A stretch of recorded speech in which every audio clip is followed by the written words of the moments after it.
ಉಸಿರಾಟದ ಪ್ರಾಬ್ಲಮ್ ಇತ್ತು. ಒಂದು 4 ಹೆಜ್ಜೆ ಹಾಕಕ್ಕೂ ಆಗ್ತಿದ್ದಿಲ್ಲ ನನಗೆ. ನಾವು ತುಮಕೂರಿನಿಂದ ಬಂದಿದ್ದೀವಿ. ಈ ಕಾಳಿಕಮ್ಮ ದೇವಿ ನಮ್ಗೆ ಎಷ್ಟು ಅನುಕೂಲ ಮಾಡಿದೆ ಅಂದರೆ. ನಮಸ್ತೆ, ನನ್ನ ಹೆಸರು ನಾಗರತ್ನ ಅಂತ. ತುಂಬ ಪ್ರಾಬ್ಲಮ್ ಇತ್ತು ನನಗೆ. ಒಂದು ಸ್ವಲ್ಪ ದೂರನೂ ಓಡಾಡೋಕ್ಕಾಗ್ತಿದ್ದಿಲ್ಲ. ಸುಮಾರು ಹಾಸ್ಪಿಟ್ಲಲ್ಲಿ ಹೋಗಿದ್ದೆ. ಎಷ್ಟೋ ಹಾಸ್ಪಿಟ್ಲಲ್ಲಿ ಆಗೋದೇ ಇಲ್ಲ ಅಂತಲೂ ಹೇಳಿದರು. ಇಲ್ಲಿಗೆ ಬಂದಮೇಲೆ ಎಲ್ಲ ಕ್ಲಿಯರ್ ಆಯಿತು. 1 ವರ್ಷದಿಂದ ಬರ್ತಿದ್ದೀನಿ. 1 ವರ್ಷದಿಂದ ಹಾಸ್ಪಿಟ್ಲ್ ಕಡೆ ಹೋಗೇ ಇಲ್ಲ ನಾನು. ಇಲ್ಲಿಗೆ ಬಂದಾಗ ಎಲ್ಲ ಚೆನ್ನಾಗಾಗಿದೆ. ನಾನು ಯಾರನ್ನ ಕರ್ಕೊಂಬಂದಿದ್ದೀನಿ ಬೇರೆ ಬೇರೆ ಸಮಸ್ಯೆಗೆಲ್ಲನೂ. ಎಲ್ಲರಿಗೂ ಚೆನ್ನಾಗಾಗಿದೆ. ಮದುವೆಗಳಿಗೂ ಕರ್ಕೊಂಬಂದಿದ್ದೀನಿ. ಎಲ್ಲರಿಗೂ ಇದು ಪ್ರಾಬ್ಲಮ್ ಎಲ್ಲ ಕ್ಲಿಯರ್ ಆಗಿದೆ. ಎಲ್ಲ ಚೆನ್ನಾಗಿದ್ದಾರೆ. ಆದರೆ ಇಲ್ಲಿ ಎಲ್ಲ ಚೆನ್ನಾಗಿ ಆಗುತ್ತೆ. ಬಂದಿದ್ದೀವಿ, ನಾವೆಲ್ಲ ಕ್ಲಿಯರ್ ಮಾಡ್ಕೊಂಡಿದ್ದೀವಿ. ಇಲ್ಲ, ದುಡ್ಡೆಲ್ಲ ಏನೂ ಇಲ್ಲ. ಮಾಮೂಲಿ ಅದು ಚಾರ್ಜ್ ಎಷ್ಟಾಗುತ್ತೋ ಅಷ್ಟೇ ತಗೊತಾರೆ. ಬೇರೆ ಕಡೆ ಎಲ್ಲ ಜಾಸ್ತಿ ಕೇಳ್ತಾರೆ. ಇಲ್ಲ, ಆ ಥರ ದುಡ್ಡಿನ ಸಮಸ್ಯೆ ಎಲ್ಲ ಏನೂ ಇಲ್ಲ. ನಾವು ತುಮಕೂರಿನಿಂದ ಬಂದಿದ್ದೀವಿ.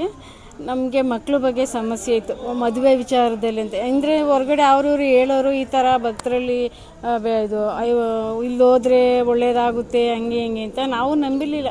ನೋಡೋಣ, ಇದು ಒಂದ್ಸರಿ ಬೇರೆ ಕಡೆ ಎಲ್ಲ ಹೋಗಿದ್ವಿ, ಬರೋಣ ಅಂತ ಬಂದು. ಅಂದರೆ ಶಕ್ತಿ ದೇವತೆಗಳು ಎಲ್ಲರೂ ಒಂದೇ ಥರ ಇರುತ್ತೆ. ಆದರೆ ರೂಪಗೊಂಡು ಯಾರಿಗೆ ಅನುಕೂಲ ಆಗುತ್ತೋ ಆ ಥರ ನಾವು ಮೊದಲು ದೇವ್ರನ್ನ ಎಲ್ಲೇ ಹೋದ್ರು ಏನೇ ಮಾಡಿದ್ರು ನಂಬಬೇಕು. ಭಕ್ತಿ ಅನ್ನೋದು ಮುಖ್ಯ. ನಮ್ಮ ಸಮಸ್ಯೆ ಒಂದು ಕುಟುಂಬದಲ್ಲಿ ಎಷ್ಟೊಂದು ಸಮಸ್ಯೆಗಳನ್ನ ಬಗೆಹರಿಸ್ಬೇಕು ಅಂದರೆ ಅದನ್ನು ಕಾಲಾವಕಾಶ ತಗೊಂಡು ಆ ಥರ ನಾವು 6 ತಿಂಗಳಿಂದ ಬರ್ತಿದ್ದೀವಿ. ಇಲ್ಲಿಗೆ ಬಂದಮೇಲೆ ನಮಗೆ ಪರವಾಗಿಲ್ಲ. ಸ್ವಲ್ಪ ಆರೋಗ್ಯದ ಬಗ್ಗೆ ಮತ್ತು ಏನೋ ಒಂದು ಜೀವನದಲ್ಲಿ ನೋವು ನಲಿವುಗಳೆಲ್ಲ ಇರ್ತದಲ್ಲ ಸರ್, ಅದೆಲ್ಲ ಕಡಿಮೆ ಆಗಿದೆ. ಈ ಕಾಳಿಕಮ್ಮ ದೇವಿ ನಮ್ಗೆ ಎಷ್ಟು ಅನುಕೂಲ ಮಾಡಿದೆ ಅಂದರೆ, ಒಂದು ಜನಗಳು ನಂಬಿಕೆ ಇರಬೇಕು. ನಂಬಿಕೆ ಯಾವುದೇ ಶಕ್ತಿ ದೇವತೆ ಅಂದರೆ ಎಲ್ಲ ಒಂದೇ, ಆದರೆ ನಂಬಬೇಕು. ಆ ತಾಯಿ ಒಂದೇ ಸರಿ ನಮಗೆ ಬಂದಿದ ತಕ್ಷಣ ಗುಣ ಮಾಡ್ತದೆ ಅನ್ನೋದು ಹಲವಾರು ಜನ ಹೇಳ್ತಾರೆ.